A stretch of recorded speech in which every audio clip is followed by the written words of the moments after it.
Welcome to Destination Change, a podcast where we talk recovery, treatment, and more. I'm your host, Angie Fiedler-Sutton, with the National Behavioral Health Association of Providers. Our guest today is Harry Nelson. Harry is the founder and managing partner of Nelson Hardiman LLP, as well as the founder of the National Behavioral Health Association of Providers. Beyond his legal expertise, Harry is known nationally as a consummate leader in the intersection of healthcare law and business, as evidenced by his role in co-founding 5 healthcare-related startups in the last decade. Deeply immersed in healthcare transformation and innovation, he frequently speaks on cutting-edge issues and the future of the industry itself. Harry, welcome to the podcast. Thank you for having me on. Glad to be here. First question, I guess, is why healthcare law as opposed to all the other different types of law that there is available for you to go into?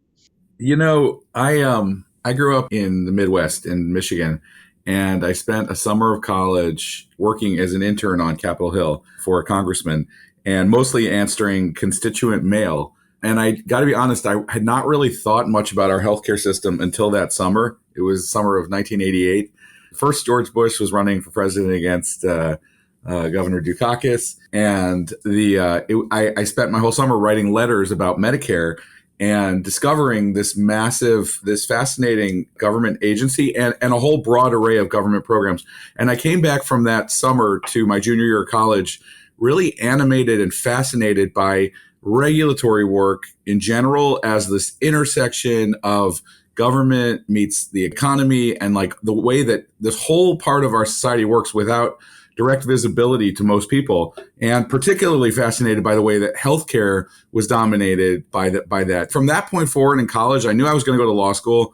From that summer, I knew I wanted to get involved in regulatory work, and I was thinking about healthcare. I didn't lock in on healthcare until years later. I went to law school. I knew I wanted to do regulatory work just from that time in DC. Sort of like I when I moved out to California years later, I discovered there were all these jobs in entertainment. And it was like a wake-up call growing up in suburban Detroit where you didn't have, that's not something people did. And so I knew I wanted to do regulatory work. But the longer I kept going, doing some university regulatory work, financial regulatory work, I got a chance in the university context to do academic medical center, teaching hospital, medical school faculty, dental school work. And I got fascinated with all of the interplay, just how complex it was, and decided that was where I wanted to spend my time. So yeah, it's been a good decision. It's 30 years later. I really grateful that whether I stumbled into it, whether it was by design, somebody else's design, I don't know, but that's how I got here. Okay. Now, addiction treatment is kind of just a subset of healthcare law, but you helped found National Behavioral Health Association Providers back when it was still called American Addiction Treatment Association. Why addiction treatment? Tell me your entry into the recovery space. Sure. So when I started practicing healthcare law, which was really 1994 in Chicago, my first law firm, it was for big university medical centers. It was for Loyola University Medical Center, Northwestern University Medical Center, and it was mostly academic, clinical research, Medicare, all of these kind of what we call institutional healthcare issues. And what happened was my law firm splintered, and it was coincided with the birth of my oldest son, who's now 22. And I decided to move to California, and I started working while I was thinking I would find a similar position doing similar work in Los Angeles. I started working with a lawyer who represented doctors and health professionals in trouble. And it was like going to the complete opposite end of the spectrum from representing gigantic healthcare providers. And so I represented a lot of different kinds of doctors and health professionals in trouble. But the people what I realized I felt a very different relationship to the doctors and mental health professionals who were dealing with addiction issues, and particularly those in recovery. And I appreciate the opportunity to serve, but I started feeling I could see myself in many ways in the people I was working with, even if I hadn't had an experience of it. For me, it wasn't alcohol or drugs. It was probably, if anything, disordered eating, among other things. But I came to see and understand my own brokenness and sort of why that was a source of strength to just sort of be able to talk about it through really developing not only working relationships, but close friendships with mental health professionals and doctors who had done the same thing around addiction. And so what happened was a lot of these people, started referring me in and asking me after I helped deal with whatever they were dealing with. Sometimes it was medical board. Sometimes it was reimbursement problems with Medicare or issues with the DEA, whatever it was. They started asking me, hey, can you help us with this addiction treatment program we're working with, or we're trying to start, this outpatient program, this residential program. And at first, I didn't know anything about that world. I was really a hospital and doctor lawyer. And what I found was they said, there's nobody, we don't really have anybody to do this. Like, we think you can figure this stuff out. And I did a couple times, and all of a sudden I found, the secret of the world I occupy is you do something a few times in regulatory work, and you very quickly know more about it than almost every other lawyer out there because so few people were doing it. So what happened was I got to be a lawyer for many addiction medicine doctors and psychologists, other mental health professionals for addiction treatment programs. And that was kind of in the middle 2000s. And then the Affordable Care Act happened. And all of a sudden, there was this whole new wave of insurance reimbursement being mandated by the federal government. And the industry was growing by leaps and bounds. And I turned out to be one of the few people who actually knew quite a bit about it before then, at least as it related to some of the licensing work, particularly in California and some of the Western states. And so my phone started ringing off the hook on one addiction treatment and mental health program after another. And I very quickly realized that besides just being a source of work, there was a lot of work to be done to establish standards and really to help educate the leadership, the management, and the staff, the operational staff of these programs, because people weren't familiar with very traditional healthcare concepts. So I started speaking and writing about all kinds of issues, things on relating to patient safety, things like how to deal with issues where the licensing schemes that the state created didn't match up exactly with what the insurance companies were demanding, how to deal with not getting paid by insurance companies, how to deal with clinical safety issues, risks of overdose and other kind of patient harm. I was just in the right place at the right time. And I really did feel a sense of mission that I could take a lot of the experience of coming out of the more traditional, well-established parts of healthcare that we hadn't had to fight so hard to get recognized as healthcare. And I was able to direct that and leverage that for the addiction treatment community and the broader behavioral health community. And I really felt like I had something I could do in the world that would help people. And it was kind of to be honest with you, it was exhilarating for me to be able to get up in front of a group of people and talk from experience about issues that a lot of people were seeing for the first time and thinking about for the first time. And yeah, I was really grateful for that opportunity. And it's, it's basically, 12 years later since the Affordable Care Act stuff started, but it really, that was the thing that propelled me into the role I've been able to play in the behavioral health community. Well, let's talk a little bit about the founding of Nelson Hardiman and also the founding of National Behavioral Health Association Providers, which was originally American Addiction Treatment Association. What kind of caused that to happen? So the first step, let's just talk about Nelson Hardiman. In the old days, it was called Fenton Nelson, my first partner. So basically, I made this move. I was doing institutional healthcare in Chicago. I come to California, and I'm working with and I thought I was going to just spend a few months working with a lawyer who did all these doctors and mental health professionals in trouble. And it turned out that once I started getting into that work, I found that the work of working with like small providers was like much more intimate. And it just was emotionally much more satisfying for me than working for large, nonprofit, huge university and other big institutions. And so I was like, so while I thought I would only spend maybe a couple months or a year doing that work, I realized when I started doing it that there was work that really mattered to me in terms of helping these people that wasn't being done by anybody else. And what I discovered was there was a whole group of lawyers who were really good, really expert at helping people get out of trouble. But like once you dealt with that problem, whether it was a licensing board or a hospital staff privileges issue or a fight with over reimbursement or with a different government agency, there was nobody there who was saying, okay, here's what you should do next.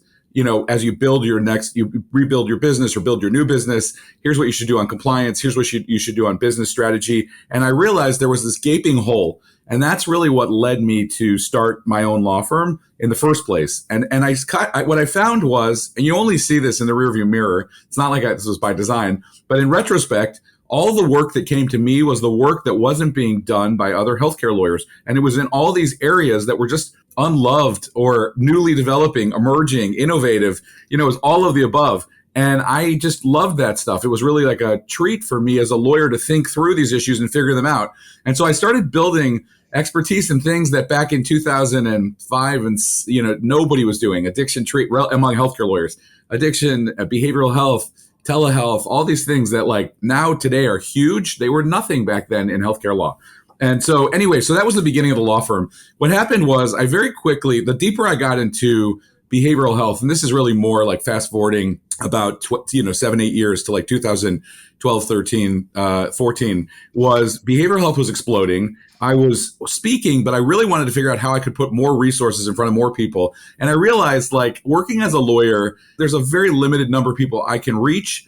We end up getting expensive. Unfortunately, the economics of law practice, hourly rates make us kind of prohibitive for a lot of people. And it also means that most of the time people, if they want to work with you, a lot of people will work with you when they have a big problem. But as soon as they get past the kind of over the hump, it's like, thanks, we'll take it from here on our own. And I was trying to figure out a way to really put more resources for behavioral health compliance and regulatory knowledge out there for a lot more people, for the whole industry, for other lawyers, and also to start developing standards and certifications to address problems that were coming up with insurance companies, with government agencies. And so that all came into being in what is now today, the National Behavioral Health Association of Providers. It had a different name when we first started, AATA, and then BHAP. And it was all really an effort on my part to take the expertise that we had built and figure out a platform that would, whether it was e-learning, certification, that would really disseminate knowledge, because I thought there was a huge gap out there on getting really reliable, knowledge, reliable information on complex regulatory issues. And so that was the sort of impetus to start and what drove me to do it. So you are a regular speaker at conferences, especially in the healthcare and behavioral health industry. Do you have a favorite topic that you like to talk to, or is that like choosing your favorite child? I'm definitely ADHD. I get distracted easily. So I find that I get very passionate about particular topics and I start speaking about them. But generally by the third time I've talked about a topic, I'm a little bit bored with it. I do appreciate, the thing that drives me to do this work is my own. I have there's some insecurity in me that makes me really want to help other people, in part to help other people, but in part, if I'm being honest, just to, be valued and appreciated. Right. And so there's this aspect where there's always a new issue, a bright, shiny object that's kind of calling to me. And I feel like I should speak to that and I want to address it. And I'm interested in kind of trying to unpack what's happening and translate that to people. At the same time, the response of what people want and need is constantly evolving. So I feel like the issues have shifted over time. I mean, there's some things that have run through and that are, like marketing. If I don't give another talk on ECRA and marketing and challenges with marketers, like that topic is not necessarily one that still is so interesting to me. I feel like I've lived and breathed every nook and cranny of it. On the other hand, it's of continuing burning interest because the government is pressing hard on that, right? So there's a lot of topics. Today, the topics that I'm most personally interested in are privacy and the way that privacy has been completely upended, and what health privacy means and what providers need to be doing to really be ahead of the curve on health privacy. And the other issue that I'm really trying to figure out how to communicate is a topic that a lot of people scratch their heads on or don't even know what I'm talking about, which is corporate practice of medicine and the way that the industry has been transformed. And some people, including me, say for the good, through the investment coming from private equity and from venture capital and other sources, and creating opportunities to scale companies. And we also have an attack going on, a critique going on of people who think that private equity has spoiled healthcare and is killing behavioral health. So that's a topic that is really interesting to me and one that I'm trying to figure out how to explore. But I feel like I sort of let the universe decide what is going to be interesting to people. And, and I'm just constantly trying to put my own thoughts out there and sort of hopefully give people some clarity in the process. Now, you've written a couple of books. Let me get the titles right. From Obamacare to Trump Care, Why You Should Care, and then The United States of Opioids, A Prescription for Liberating a Nation in Pain. Let's talk a little bit about those. Kind of give me your elevator pitch for both books. Sure. So From Obamacare to Trump Care was the first time I thought about writing a book. The context was I was traveling. I was actually in Israel, and a friend who works in digital health said to me, if you have time, I'd love for you to, a lot of people are in, here, like medical device manufacturers are worried about what's going to happen to, the Affordable Care Act. This was right after President Trump was first elected. Is it all going to be kicked aside now, or do we have to remake our strategies? Because we've been building based on everything we've been seeing happen in U.S. healthcare for the last 5-6 years.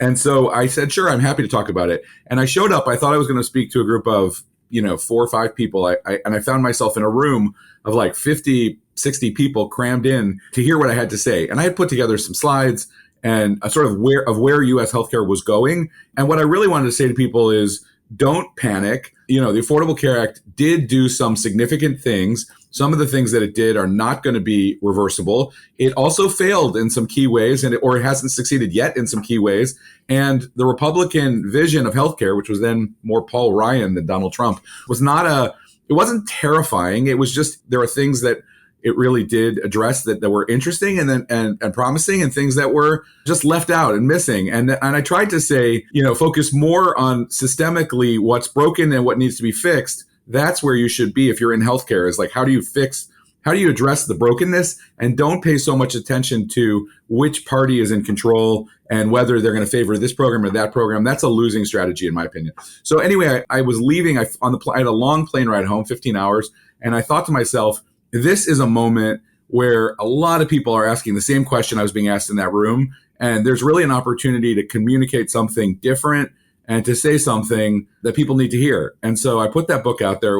We did it quickly. It's funny. I thought when I was thinking, a lot of people are going to be thinking about this topic and wanting to say something about it, I should really get something out early in the Trump administration and not try to be political. I'm always trying to get people to avoid being ideological and political, and just try to figure out a practical, approach where you call balls and strikes on both sides. And so the book was a good success. It wasn't like, it didn't hit the New York Times bestseller, but it got a lot of attention. And it was a lesson for me, because as worried as I was that a lot of people were going to have, things to say, and I should hurry. Nobody else ever published a book on this topic. So it still stands up. I actually teach a couple of college courses and graduate medical education courses. And I use some chapters in that book. I've been asked to have them republished. So that book still continues to be, it has a lot of value in some of the discussion of what's broken and what needs fixing in U.S. healthcare. The second book was much more, the United States of Opioids was a passion project in a different way. I was doing all this work with addiction treatment programs and mental health programs. And normally, the early work was licensing, contracting, reimbursement, fairly dry topics, marketing. But all of a sudden, around 2016, I started getting more and more phone calls about patient overdoses. And it literally became like a drumbeat of facilities, residential treatment programs calling me. Patient had died, a patient had committed suicide, a lot of overdose deaths. And it was really a different kind of work. And there was a bizarre feeling, because on the one hand, I was sort of, again, honored to be the one that was getting these calls and helping work this through. And several times programs it had happened multiple times in the same programs, and they were worried about were they going to be able to survive? How did they communicate to the licensing agencies? And I was there as the healthcare lawyer, but it really felt like, on the one hand, I felt like, wow, this is such an opportunity to not only do this work, but to communicate and hopefully save lives and prevent this from happening. But I realized there was also something that was problematic for me about just making money on the way that behavioral health was dealing with this wave of tragedies. And it didn't feel right for me to stand on the sideline. I thought I needed to do something to put together a new perspective. And my thinking was that not many people, certainly not many non-lawyers, and also very few lawyers, were seeing this industry from all the sides that I was seeing it, dealing with the doctors and issues around prescribing and pain, dealing with these overdose deaths, dealing with pharmacies and the way that they were reacting to this. And I wanted to say something different. And I also wanted to say, not just how do you deal with these immediate problems, how do you prescribe for someone, how do you avoid an overdose death, but how do we solve this problem? Because I think if you take a hard look at the opioid crisis, you see this like merger of all of the, I mean, it's a syndemic is, the term that I think we have to use for it, which is overlapping parallel epidemics, right? An epidemic of pain, an epidemic of despair, and an epidemic, a mental health epidemic, and an addiction. This terrible specific addictiveness of opioids. And we also see a really broken. It shows you the most broken part of our government, where, in my opinion, the federal government, was so worried about getting doctors to prescribe fewer prescription opioid medications that they successfully, cracked down on the doctors and drove the market for this onto the street into a toxic drug supply, killing more people, harming more people. And I felt like I needed to say something about it. So that book was really like, I just felt like I couldn't work on anything else until I got that off my chest and tried to put something out there. I feel good about it. I feel like it's still the most harrowing problem that we're dealing with, and one that's really hard for people to even wrap their heads around. But I do feel like the conversation is moving in the right ways. I hope I played some small part in driving that. I think we're just like at the very beginning of the beginning of trying to really get an understanding of what's going on so that we can address it. That was my reason I did it. That is great. In the recovery industry, one of the things we've talked about in prior podcasts is just kind of some of the resources that people in the industry use on a regular basis. While you're more healthcare generally and focused on behavioral health, if someone was interested in kind of keeping updated with the latest outside of NBHAP, what would you recommend in terms of resources to keep ahead and keep abreast of things? Beyond behavioral health, there's a lot of places to look. I tend to first of all, I thank God for the search engines and the ability to just put particular topics in and find out what's happening, because there's so much changing on so many fronts. I personally have prompts set to get news on probably about 40 healthcare topics, because even though behavioral health is one of my deep passions, there's a lot of areas that I'm very interested in. Telemedicine, telehealth broadly, genomics, and kind of what's happening, what's the future of medicine. And how we're dealing with problems like the doctor and general health professional shortage, with the aging of America. Anyway, so where do I look? I read a lot. I know these are some polarizing choices, but I happen to like STAT, which is a more kind of digital health, life science focused publication, but that's one that I read a lot. I read Modern Healthcare pretty regularly. And there's some of the Becker's Hospital Review. And to be honest with you, there's a lot as a lawyer. There's other law firms are constantly publishing. Lexology is a great resource that I encourage people to check out if you're interested in the kind of regulatory dimensions and legally what's happening. But it's hard to keep track of everything. Things are moving on so many issues so quickly. But those are the main places that I go. Great. Now, one of the things we also have talked about in prior podcasts that you may or may not have some input in is the concept of recovery capital. Basically, the idea of things that help people go through recovery. Is that something that you have some knowledge about? For me, this work of this last 20 years or so has been a massive education and transformative in my own life. And recovery capital is a huge topic. I would not claim to be an expert on recovery capital in the same way I would on healthcare regulatory issues. The person who I most moved by on this topic is David Best. And I think to me, recovery capital fits in a broader topic of kind of social determinants of healthcare, which is to say that you can only really address healthcare needs, and that applies to dealing with behavioral health issues and addiction and sustaining recovery to a very limited extent. Maybe 20% of the work is actually in the healthcare system and through direct healthcare interventions. And most of the work is really around the social determinants. Like, are you connected to a community? Do you really feel like you have a sense of purpose? Do you feel like there's things for you to do in the world where you can be of service to others? Are you needed? Right? So to me, that stuff is the stuff that keeps me alive and healthy in my own life. And I really think that it's a place where we need to be focused. So I do believe that, when you talk about recovery capital, that's where my head goes, is to all of these things that, I think we're living in an age of profound pain and despair and dislocation and trauma.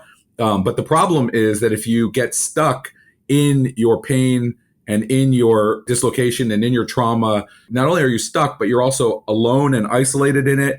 And it's not a place where it's easy to tap into the energy to move forward. And so I just think that in our own lives, really stay deeply connected and contributing and really being of service and we're building up capital, right? That's what the thing that I think, getting out of the place of fear to talk about what's going on with you, getting out of the place of reluctance to ask other people how they're doing, being in a place of empathy and not of judgment, so that you can actually communicate with people and support each other and get the support you need. But to me, that's really the essential stuff, right? Like when I look at the crisis of despair, and I don't mean to I think this stuff is complicated, right? There's so many pieces of the puzzle, and people are dealing with different trauma issues. There's massive socioeconomic pieces and it's not to take anything away from that. But I do think if we can get to a place where people feel genuinely connected to a community that needs them and that they need, and get to a place of really feeling like they have a sense of purpose and that they can really contribute something, those things lead you to a sense of autonomy and ability. And those are the things that sustain us, right? Like, to me, that's how I think about it. I'm always reluctant. I'm being around incredible mental health professionals and doctors and recovery counselors, everybody, people who dedicate their lives on these issues. I feel I'm sometimes a little embarrassed to get out there and speak on those topics, but I will say those are animating forces in my own life. And I think that we have to figure out how to get those messages across. I sometimes retreat to the space I feel safer in talking about, which is the technical regulatory stuff, but that's the stuff that matters most. Well, let's then pivot a little bit. Just when I introduced you, I mentioned that you had co-founded 5 healthcare-related startups in the last decade. Talk a little bit about the process of founding a startup, and what are some of the things that you found were the most difficult, and as well as the easiest parts of doing that. Yeah, I've had some successes and some learning experiences.